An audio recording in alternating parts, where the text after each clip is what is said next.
ఒక్కొక్కసారి బాధ, ఆవేదన, కోపం, లేకుంటే ఇలాంటి దరిద్రమైన రాజకీయ నాయకులతో మనం రాజకీయం చేయాల్సి వస్తుందని ఆలోచన కూడా వస్తుంది. ఇది ఒక ఎగ్జాంపుల్. అందరికీ ఆడబిడ్డలు ఉన్నారా?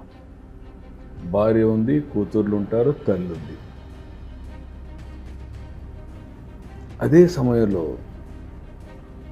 ఒక ప్రాంతంలో ఉండే మహిళల్ని ఉద్దేశించి వేశ్యల రాజధాని అని మాట్లాడుతూ దాన్ని సప్లిమెంట్ చేసే విధంగా మళ్ళీ మాట్లాడి వాళ్ళ మనోభావాలు దెబ్బతింటూ అనేది ఇది క్షమించడం నేరం.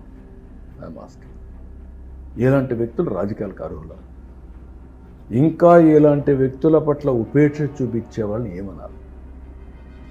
మా వాడు ఎవడో తెలుసో తెలియకో ఆయన సత్యముడి పైన ఒక ఇది పెడితే నేను వాడిని జైల్లో పెట్టాను. వెంటనే 6-7 అవర్స్లో జైల్లో పెట్టాను. అంటే భయపడా కాదు.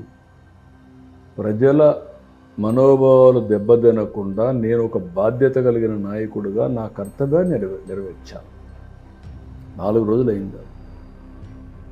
రిపెంటెన్సీ ఉందా? కనీసం మా వాళ్ళు తప్పు చేశారని చెప్పారు. ఇంకో మాట వాడారు.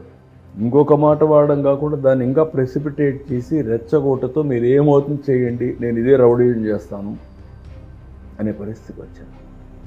ఎక్కడే పోతాను? ఈరోజు ఎవరైనా మాట్లాడితే అలాంటి వాళ్ళపైన దాడి చేసే పరిస్థితికి వచ్చారు.